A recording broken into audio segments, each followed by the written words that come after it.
Cette image bien connue de la Sainte Vierge qui écrase la tête du serpent est bien lourde de signification et tient aussi un important caractère prophétique concernant les traits distinctifs que doivent revêtir les vrais serviteurs du Christ Jésus et de sa Sainte Église pour ces temps de la fin. Nombreux sont les saints et les docteurs de l'Église qui rapprochent cette illustration à ce verset de la Genèse dans lequel Dieu déclare « Je mettrai une inimitié entre toi et la femme, entre ta postérité et sa postérité. Celle-ci te meurtrira la tête et tu la meurtriras au talon. » Cette inimitié, on la constate entre le monde et le royaume éternel, comme nous le mentionnons régulièrement sur cette chaîne, cette lutte entre les besoins de l'âme et les désirs de la chair, entre la sainteté et le péché, la vie et la mort. Il faut comprendre que ce serpent, notre antique ennemi, le diable, représente le parfait archétype de l'orgueil incarné à son extrême.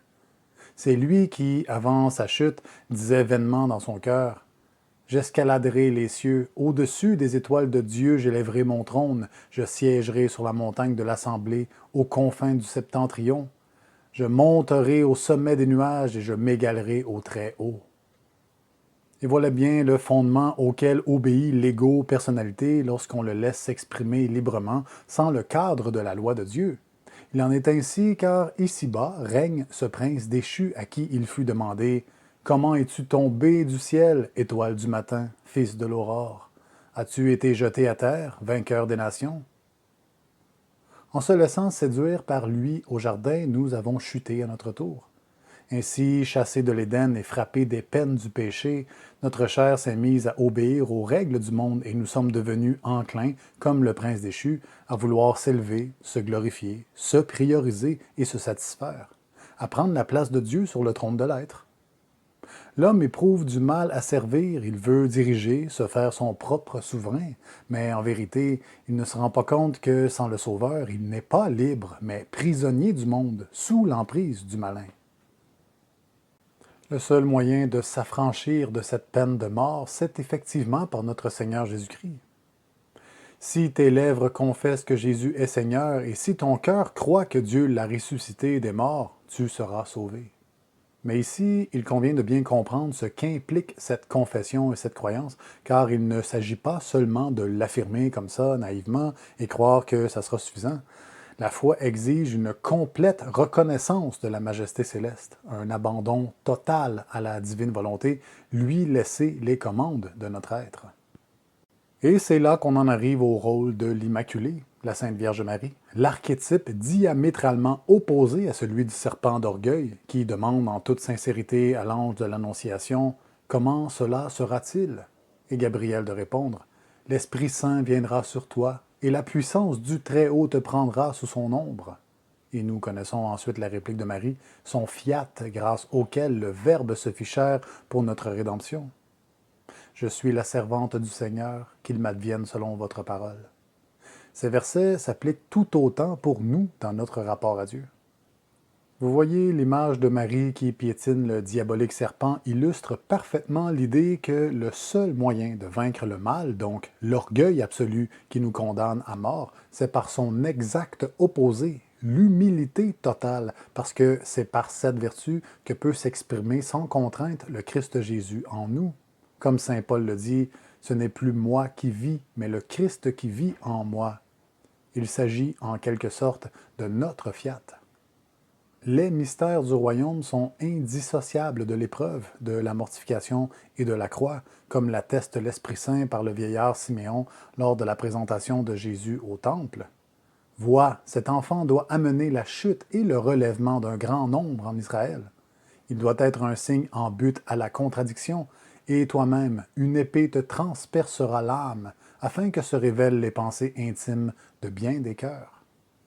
Pour approfondir davantage, je vais vous référer à une âme sainte, soumise à la divine volonté, dont je fais souvent mention, la bienheureuse voyante de la Salette, Mélanie Calvat. Ses nombreuses lettres gagnent vraiment à être davantage connues.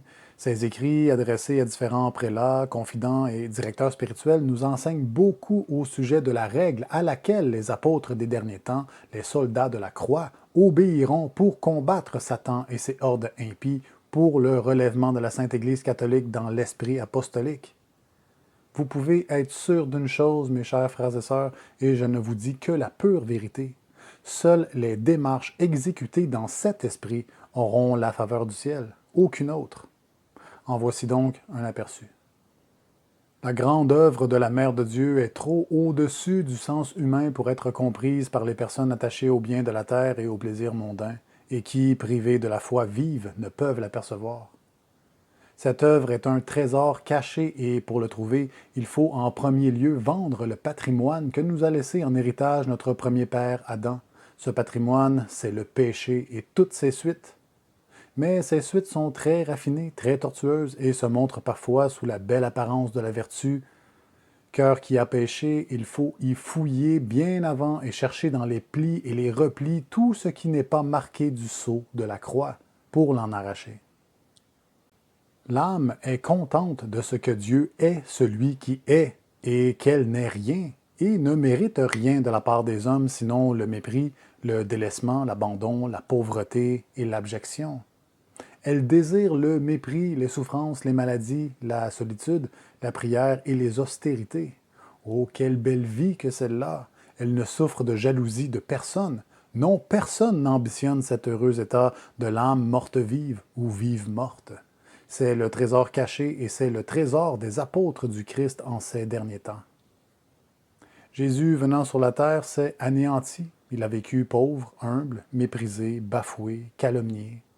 Si nous voulons être avec Jésus, il faut l'imiter en sacrifiant notre excellence à l'Éternel Père qui, pour nous sauver, a sacrifié son Fils. En effet, qui, même parmi les chrétiens, souhaite vivre cet état de dépouillement? Et si ça semble si peu attrayant, voire effrayant, il faut savoir que la partie de nous-mêmes qui tombe dans cette crainte, qui tend à critiquer, se rebeller, c'est justement celle qui est rattachée à la terre, l'ego-personnalité qui ne veut pas se soumettre. Si en ce moment ces propos suscitent chez vous, par exemple, une forme de peur, de découragement, d'appréhension, sachez qu'il ne s'agit pas de la voix de votre ange gardien, mais plutôt celle du serpent qui ne veut pas vous voir libre de son emprise. De son côté, l'âme, faite à l'image de Dieu, se réjouit des mortifications qui contribuent à l'unir avec son divin époux. Sainte Thérèse, la petite fleur du Carmel, disait en ce sens: « C'est vrai que la goutte de fiel doit être mêlée à tous les calices, mais je trouve que les épines aident beaucoup à se détacher de la terre. Elles font regarder plus haut que ce monde. Le Seigneur souhaite que notre cœur se tourne vers lui seul. » Il faut toujours se souvenir, pour ne pas se laisser abattre et berner par le diable, que Dieu donne toujours la grâce de supporter ce que nous avons à souffrir, pourvu qu'on ne craigne pas de s'abandonner à lui dans une confiance aveugle. Mélanie écrivait: « L'amour de Dieu aplanit toutes les difficultés et l'humilité dans la charité est le ciment qui unit tous les cœurs dans l'esprit de notre très amoureux Sauveur Jésus-Christ. » Ne dit-on pas qu'un bon enseignement en est un qui est souvent répété? Alors, répétons. L'affection que l'homme éprouve pour quoi que ce soit en ce monde, incluant son amour-propre, peut-être même surtout son amour-propre, le gardera toujours en esclavage. Par amour, le Seigneur enseigne cette voie de renoncement pour nous affranchir de cette loi de mort et avoir la vie en lui. Et puis, d'ailleurs, c'est bien par amour qu'il est possible de vivre l'amertume avec gratitude, sinon, pensez-y, c'est juste insupportable. Sainte Thérèse dit encore: « Jésus, m'ayant fait connaître qu'il me donnerait des âmes, donc qu'il les sauverait, par la croix, plus je rencontrais de croix, plus mon attrait pour la souffrance augmentait. » Ce que nous acceptons de souffrir avec reconnaissance, nous pouvons l'offrir à Dieu pour des grâces de conversion pour d'autres. Ça aussi, on doit se le répéter, parce que cette force de charité donne le courage de tout supporter. On comprend par tout ceci que la crainte de Dieu est bonne pour nous garder hors du péché mortel, bien sûr, mais ce n'est pas elle qui nous pousse à prendre la croix. C'est l'amour de Dieu et du prochain qui nous y conduit réellement, et cet amour n'est possible que par un renoncement complet de nous-mêmes. Voilà en quoi consiste la pure doctrine du Christ et de son Église. Voilà ce que transmit le Maître à ses apôtres, et voilà comment ont vécu les pères, les saints et les martyrs. Il faut être parfaitement clair sur ce sujet et dire la vérité. Seuls les êtres humbles, sincèrement désireux d'être sous les pieds de tous, bafoués, oubliés, seront élus pour le relèvement de l'Église quand Dieu le décidera. Pour en revenir à la bienheureuse Mélanie Calvat, à qui je rends hommage, elle rédigeait en 1888 « Laissons la sublimité à d'autres. Contentons-nous de notre anéantissement, de notre vie obscure et presque inutile. La volonté de Dieu et son bon plaisir doivent nous suffire. Nous avons tout sous la main pour nous sanctifier. Soyons humbles, simples et détachés de tout et de nos propres idées, souvent conçues par l'amour-propre, cachées sous le voile de la gloire de Dieu. » Vous savez, il est possible de berner les hommes par la parure et les discours savants, mais certainement pas le Seigneur qui voit au fond des cœurs. Le sentier est bien étroit, et dans les tribulations, on voit bien qui est véridique au-delà des apparences, des débats publics, des réseaux sociaux et des prétentions humaines. Et ça sera une grande grâce pour nous tous, car toute vanité prendra fin. Nous sommes tous susceptibles de s'égarer facilement en confondant nos raisonnements humains avec la vérité du Christ. Aussi brillantes peuvent être nos conceptions, nos analyses des situations, elles ne seront jamais parfaites, infaillibles et saintes. Mélanie, en bonne gardienne de la règle de Notre-Dame, insistait énormément sur ce point, bien consciente de l'orgueil subtil que cache l'attachement au jugement propre. Elle mettait régulièrement en garde. L'attache à ses propres opinions est un grand obstacle à l'amour divin, et cet amour manquant, on ne travaille que pour le temps. Qu'est-ce qu'il faut faire pour arriver à la perfection? Vider son cœur de toute attache à ses propres idées. La seule chose valable à prêcher et à pratiquer se résume dans ce même verset de l'Évangile en Matthieu 16, 24, que nous ramenons sans cesse. Lisez-le. Tout ce que nous pouvons faire, c'est de s'abandonner à Dieu, et sa sainteté prendra vie en nous. Et cet abandon résulte du trésor des humiliations, objections et souffrances propres au chemin de croix du Christ Jésus. Il n'existe aucune doctrine supérieure à celle-ci. Rien d'autre ne vaut la peine d'être dit, car au sein de la vérité, tout le reste s'éclaire. Tout ce qui était caché se dévoile. Quand la Sainte Vierge lui parlait des apôtres des derniers temps, la Bienheureuse voyait la vie et les œuvres de ces âmes sanctifiées. Elle racontait sur eux: ils faisaient tous leurs efforts pour se dépouiller entièrement de l'esprit du siècle corrompu, s'avancer dans l'amour de Dieu et acquérir les vertus de notre Seigneur Jésus-Christ. Ils avaient de très bas sentiments d'eux-mêmes. Ils étaient très unis entre eux, n'ayant ni ambition, ni envie, ni jalousie, ne désirant en toute chose que de plaire à leur divin Maître. Voilà un signe distinctif de l'humilité pratique entre catholiques, l'unité dans le Saint-Esprit. Dans l'homme humilié, c'est Dieu qui agit, et par conséquent, il ne peut être divisé contre lui-même, comme l'atteste parfaitement cette parole de l'Évangile. Si un royaume est divisé contre lui-même, ce royaume-là ne peut subsister. Notre foi est destinée à s'exprimer au sein d'une seule et même bergerie. Et compte tenu des divisions qui sévissent au sein de la chrétienté, il y a lieu de se questionner à savoir si nous vivons réellement d'humilité, si nous nous sommes vraiment anéantis pour faire la volonté de Dieu, ou bien au contraire, que nous sommes toujours au service de l'ego, en se servant de Dieu pour mettre de l'avant nos propres idéologies. C'est à chacun de faire son propre examen de conscience devant le Seigneur. La choisie de la Salette poursuivait au sujet des dévots du Seigneur: ils veilleront à ne rien faire, pas même pousser un soupir sans l'offrir pour la gloire de Dieu et la conversion des pécheurs. Ils se souviendront qu'ils sont réunis pour devenir des saints, non des saints pour faire des miracles extraordinaires, mais pour accomplir avec l'aide de Dieu le miracle de rendre extraordinaires les actions les plus ordinaires, et les faisant toutes avec une foi très vive et dans l'unique intention de faire plaisir à Dieu. Ce propos est vraiment d'une très grande sagesse. En effet, souvent, lorsqu'on parle de servir le Seigneur, on s'imagine de grandes actions, mais en réalité, Dieu est toujours présent dans les choses les plus simples de notre quotidien. Nous avons de multiples occasions, tous les jours, de répandre la lumière de Dieu autour de nous, auprès des gens que nous sommes amenés à côtoyer, soit dans notre routine habituelle ou bien de manière fortuite. Et puis, il en est de même avec les mortifications, les souffrances.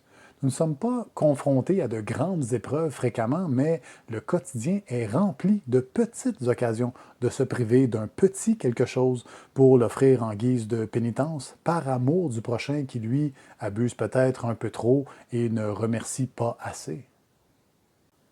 Il s'agit de l'essentiel de la pratique pieuse de Sainte Thérèse de l'Enfant Jésus, d'ailleurs. Elle ne cherchait pas, elle, pourtant si mortifiée, si passionnée de sacrifices, des épreuves extraordinaires. Les plus petites et surtout les plus cachées avaient sa prédilection, comme notre Seigneur Jésus-Christ disait « Pour toi, quand tu jeûnes, parfume ta tête et lave ton visage, pour que ton jeûne soit connu non des hommes, mais de ton Père qui est là, dans le secret. Et ton Père, qui voit dans le secret, te le rendra. » Même vers la fin de sa vie, alors que ses douleurs devenaient parfois très vives, si elle se sentait la force de sourire à ses novices ou de soulager les peines d'une personne, cette petite fleur de vertu l'accomplissait en prenant soin de cacher ses propres souffrances. Toujours elle était attentive à saisir toutes les occasions de renoncement que lui offrait la vie journalière et, au hasard des événements ménagés par la Providence, elle cueillait sans en laisser échapper aucun tous les sacrifices qui se présentaient à elle. C'est assez facile à repérer au fond, on n'a qu'à porter une attention particulière à tous ces moments dans une journée où nous serions tentés de nous plaindre, de nous impatienter, de nous irriter. Si vous vous surveillez bien, vous verrez, il ne manque vraiment pas d'occasion de se mortifier la personnalité égaux et l'asservir au Seigneur par charité. Le vrai amour de Dieu, écrivait Mélanie au chanoine de Brandt, fait tomber tous les obstacles qui empêchent son action. Le vrai amour de Dieu n'est pas un amour d'appréciation seulement, mais il est opératif. Le vrai amour de Dieu est imprudent de la prudence mondaine et humaine. Le vrai amour de Dieu est sans crainte pour les hommes illusionnés qui peuvent faire mourir le corps et ne peuvent toucher à l'âme. En un mot, le vrai amour de Dieu a pour soi la divine sagesse qui lui fait préférer les biens éternels aux misérables biens temporels qui ne durent qu'un moment et sont remplis de fiel. Le Christ Jésus nous a bien avertis. L'application de sa sainte doctrine nous fait haïr de ce monde. Mais s'il y a bien une chose que nous devons craindre, ce n'est pas la croix, aussi pénible semble-t-elle à porter. Mais surtout, nous devons craindre tout ce qui n'est pas marqué de son sceau, car voilà bien ce qui nous fera souffrir à jamais. C'est ainsi que doivent être les vrais soldats du Christ, tout bravés pour la vérité. Cette vérité que l'on n'ose plus prêcher, préférant l'amitié des hommes à celle de Dieu.